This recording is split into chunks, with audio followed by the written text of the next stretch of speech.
Hi, நான் AR Kasim. ஒவ்வொரு நாளும் ஒவ்வொரு சம்பவங்கள், நிகழ்வுகள் என ஒவ்வொரு நாளும் நடந்துக்கிட்டு தான் இருக்குது.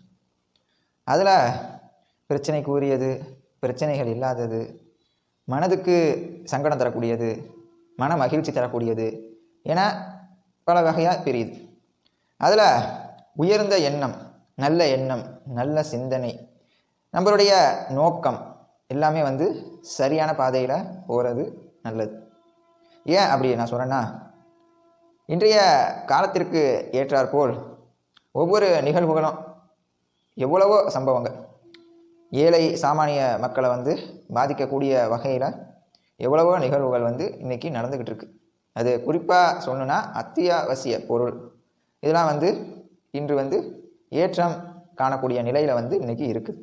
இதெல்லாம் சரி பண்ணணும், சரியாகணும் என்பதே அனைவரது நோக்கம். சரி, வாங்க நம்ம கான்செப்டுக்கு போவோம். ஒவ்வொரு மனிதரும் ஒரு இடத்துல போகிறாங்க, செல்கிறாங்க, வராங்க. அதில் நம்ம இப்போ ஒரு இடத்துல வேலையில் இருக்கோம். வேலையில் இருக்கும்போது அந்த முதலாளிக்கு விசுவாசமாக இருக்கணும்.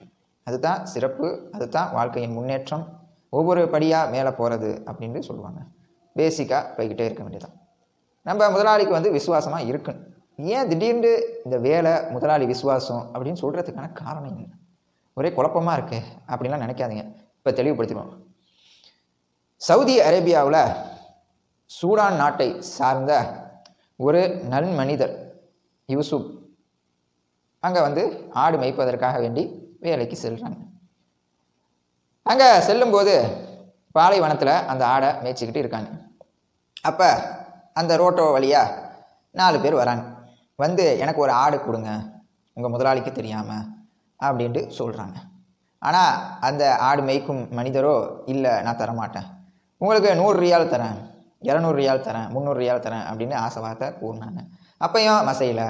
அதுக்கப்புறம் உங்கள் முதலாளிகிட்ட சொல்லிடுங்க, இந்த ஆடு செத்து போச்சு, காணா போயிடுச்சு அப்படின்ட்டு ஒரு சாக்கை சொல்லிடுங்க, அப்படியாவது எனக்கு ஒரு ஆடை கொடுங்க. அப்பையும் நான் கொடுக்க மாட்டேன் அப்படின்னு சொன்னாங்க.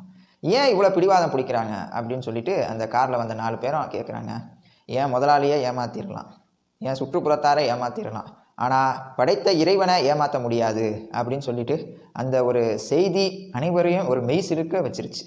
அதில் அந்த காரில் ஒரு மனிதர் அதை ஒரு சொன்னதை படம் பிடிச்சி அப்படியே சமூக வலைத்தளம் மூலமாக அவங்க நண்பருக்கு ஷேர் பண்ணி அது அப்படியே அது படிப்படியாக போய் சவுதி மன்னருக்கு போயிடுச்சு. கடைசியில் இப்படி ஒரு தொழிலாளியா நம்ம நாட்டில் அப்படின்ட்டு சொல்லிட்டு உடனே பணியாளர்களை அழைத்து, காவலாளி அழைத்து, அவரை உடனே எங்கே இருந்தாலும் தேடி அழைச்சிக்கிட்டு வாங்க இங்கே அப்படின்னு சொல்லிட்டு அதை தேடி அழைச்சிக்கிட்டு வராங்க. அந்த வீடியோவை பற்றி, இந்த நடந்த சம்பவத்தை பற்றி, இறைவனுக்கு அஞ்சக்கூடிய ஒரு உள்ளம், ஒரு தொழிலாளி நம்ம நாட்டில் வேலை செய்கிறது, பணி செய்கிறது என்பது ஒரு சிறப்புக்குரியது என்று அந்த மன்னர் பாராட்டி வெகுமதியாக 2 லட்சம் ரியால் பரிசாக தராங்க. நினச்சி பார்த்துருப்பாங்களா? திடீர்னு இறைவனுக்கு மட்டுமே அஞ்சக்கூடிய அந்த உள்ளம், இறைவன் பார்த்து கொண்டிருக்கின்றான், கவனித்து கொண்டிருக்கின்றான், அந்த எண்ணம், சிந்தனை இருந்ததுடைய விளைவு, இறையச்சத்துடைய விளைவு இவ்வளோ பெரிய ஒரு வெகுமதி. அந்த செய்தியை அறிஞ்ச சூடான் அரசு நம்ம நாட்டிலேருந்து பிழைப்பு தேடி சவுதி அரேபியாவுக்கு சென்ற அந்த யூசுப் என்ற அந்த மனிதருக்கு இவ்வளோ பெரிய வெகுமதியா அப்படின்ட்டு சொல்லிட்டு உடனே அவரை நம்ம நாட்டுக்கே அழைச்சிட்டு வந்துடுங்க அப்படின்ட்டு சொல்லிட்டு சூடான் நாட்டு மன்னர் உத்தரவிடுறாங்க. அதன்படி அவங்க நாட்டுக்கு அழைச்சிட்டு வராங்க. பின்னர் அதே மாதிரி வெகுமதி கொடுத்து அவங்க 2 லட்சம் டாலர் கொடுத்துட்டாங்க, ரியால் கொடுத்துட்டாங்க. நம்ம 3 லட்சம் ரியால் கொடுப்போம் அப்படின்னு சொல்லிட்டு இப்போ கிட்டத்தட்ட டோட்டலாக 5 லட்சம் ரியால் ஒரு ஆடு மேய்க்கும் தொழிலாளி, ஏழை தொழிலாளி. இறைவனுக்கு அஞ்ச வேண்டும், இறைவனுக்கு கட்டுப்பட்டு நடக்க வேண்டும், எங்கு சென்றாலும் எங்கு இருந்தாலும் இறைவன் நம்மை கண்காணித்து கொண்டு இருக்கின்றான். அந்த எண்ணம், சிந்தனை ஒவ்வொரு மனதிலும் இருக்க வேண்டும், இருப்பது அவசியம். இது ஒரு உதாரணமாகவே சொல்லலாம்.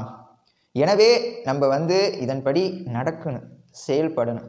ஏழையாக இருக்கிறோம், பணக்காரராக இருக்கிறோம் என்ற ஏற்ற தாழ்வு எதுவுமே இல்லாமல் என்றைக்குமே இறைவன் நம்மை கவனித்து கொண்டிருக்கின்றான், பார்த்து கொண்டிருக்கின்றான் என்ற அந்த ஈமான், இறை அச்சம் இருந்தால் அனைவரும் வெற்றியாளர்கள், சாதனையாளர்கள். அந்த ஒரு நிமிஷம்தான் இறைவன் பார்த்துக்கிட்டு இருக்கான். என்ன, என் முதலாளி ஏமாத்திடலாம், எல்லாத்தையும் ஏமாத்திடலாம், ஆனால் அல்லாவை ஏமாற்ற முடியாது, இம்மையில் தப்பிச்சிடலாம், மறுமையில் மாட்டிக்கின்னு அந்த எண்ணத்தினால, அந்த சிந்தனையினால் ஒரு நொடி பொழுது தான் அப்படியே டோட்டலாக சேஞ்ச் ஆகிடுச்சு. இதுதான் வாழ்க்கை, வாழ்க்கையின் நடைமுறை, வாழ்க்கையின் தத்துவம். எனவே இறைவனுக்கு கட்டுப்பட்டு நபிகள் நாயகம் ஸல்லல்லாஹு அலைஹி வஸல்லம் அவர்களின் வாழ்க்கை முறையை பின்பற்றி வாழக்கூடிய நன்மக்களாக நம் அனைவரையும் இறைவன் ஆக்கி அருள் புரிவானாக.